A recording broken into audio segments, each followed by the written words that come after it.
Coba Anda bayangkan situasi ini. Anda lagi ditantang sama sekelompok elit yang benar-benar marah, dan mereka melontarkan pertanyaan ini. Hai Muhammad, beritahu kami sifat Tuhanmu.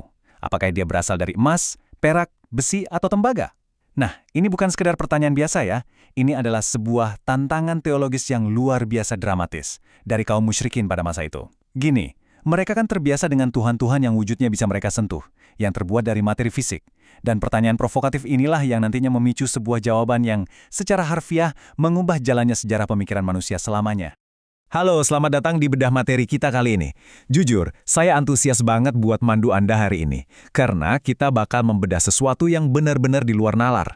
Kita akan menelusuri gimana sebuah teks yang super singkat, bayangkan cuma 4 ayat pendek, tapi mampu menjawab pertanyaan-pertanyaan filosofis dan metafisik paling mendalam tentang alam semesta yang pernah diajukan umat manusia.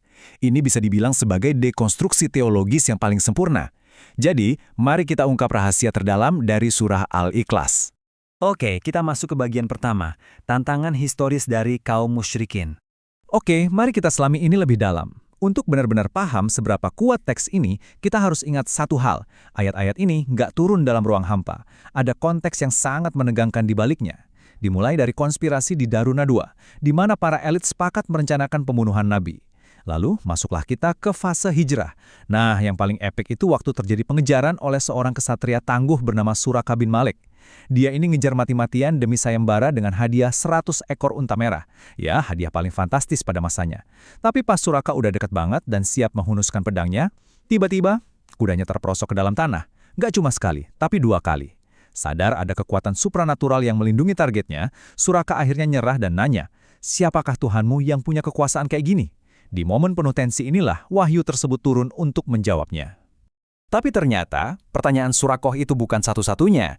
Kalau kita lihat catatan sejarahnya, berbagai macam kelompok, mulai dari Arab Badui, cendekiawan Yahudi, sampai pemuka Quraisy, itu terus-terusan nuntut penjelasan yang sama. Gambarkanlah Tuhanmu. Secara objektif kita bisa lihat kalau pikiran mereka itu masih sangat terkungkung sama konsep ketuhanan yang materialistis. Mereka secara konstan minta bukti silsilah keturunan Tuhan atau rincian material penyusunnya. Kayak, Tuhan ini terbuat dari apa sih gitu. Lanjut ke bagian kedua, misteri di balik nama Al-Ikhlas itu sendiri. Nah, ini bawa kita ke lapisan tema berikutnya yang menurut saya paradoksnya tuh menarik banget. Pernah kepikiran nggak sih? Mayoritas surat di Al-Quran itu kan dinamai pakai kata-kata yang secara eksplisit ada di dalam teksnya, kayak Al-Baqarah atau An-Nas. Tapi coba deh, Anda baca ayat pertama sampai ke-4 surat ini, Anda gak bakal nemu kata Al-Ikhlas sama sekali. Gak ada. Terus kenapa dinamakan Al-Ikhlas? Jawabannya ada di akar katanya. Khalasya. Artinya, itu memurnikan atau membersihkan. Jadi, penamaan ini tuh murni didasarkan pada makna konseptualnya aja, bukan kata di dalam teksnya. Ada cendekiawan klasik terkenal namanya Fakhrur Razi yang ngejelasin kalau ngebaca dan meyakini surah ini bakal memurnikan keyakinan kita dari segala macam bentuk syirik atau kemusyrikan. Bahkan secara spiritual, diyakini kalau teks ini tuh bisa ngebersihin dan menyelamatkan seseorang dari api neraka. Keren banget kan? Sekarang kita masuk ke bagian ketiga, dekonstruksi teologis dan tafsirnya. Nah, yang benar-benar menarik dari apa yang kita lihat ini adalah ketepatan linguistiknya yang luar biasa.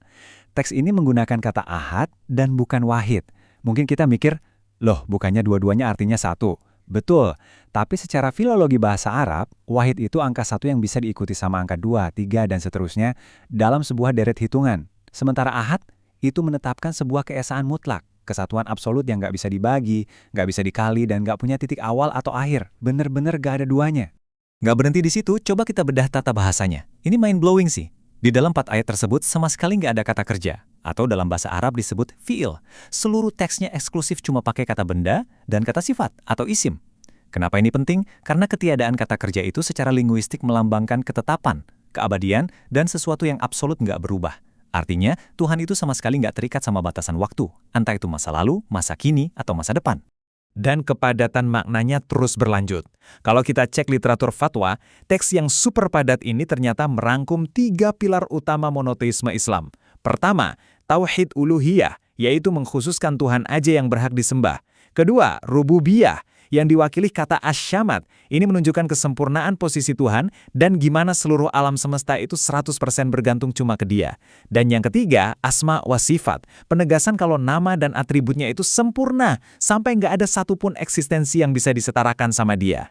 Kita beranjak ke bagian keempat, hakikat ontologi ketuhanan Islam. Sekarang, mari kita bawa pembahasan ini agak sedikit lebih dalam ke ranah akademis dan filsafat. Berdasarkan analisis di jurnal Al-Fanar yang mengkaji tafsir falsafi, para cendekiawan modern itu nyambungin ini sama pemikirannya Immanuel Kant soal kritik rasio murni. Singkatnya, akal dan rasionalitas manusia itu ada batasnya. Kita nggak akan pernah sanggup menjawab semua pertanyaan besar kosmis cuma ngandelin otak aja. Nah, disitulah wahyu dari langit jadi kebutuhan mutlak buat ngasih jawaban atas hal-hal yang gagal dijangkau sama logika kita. Dan ini dengan sangat berlian, mengilustrasikan kontras yang luar biasa antara filsafat kuno Yunani sama ontologi Islam. Kalau kita lihat objektif aja, monisme yang anggap Tuhan dan materi semesta itu nyatu, langsung dibantah. Tuhan itu transenden, beda banget sama ciptaannya. Terus, dualisme yang percaya ada dua kekuatan besar berkonflik, kayak terang lawan gelap, itu juga dipatahkan. Tuhan itu ahad, gak ada tandingan. Apalagi pluralisme yang percaya banyak dewa, dibantah habis karena Tuhan itu asyamat, pemelihara tunggal. Semuanya beres dijawab di sini. Jadi, argumen akademisnya adalah surat ini tuh ibarat satu paket sistem ontologi independen yang utuh banget. Ayat pertama ngeruntuhin monisme. Ayat kedua menetapkan kalau Tuhan itu absolut mandiri secara metafisik.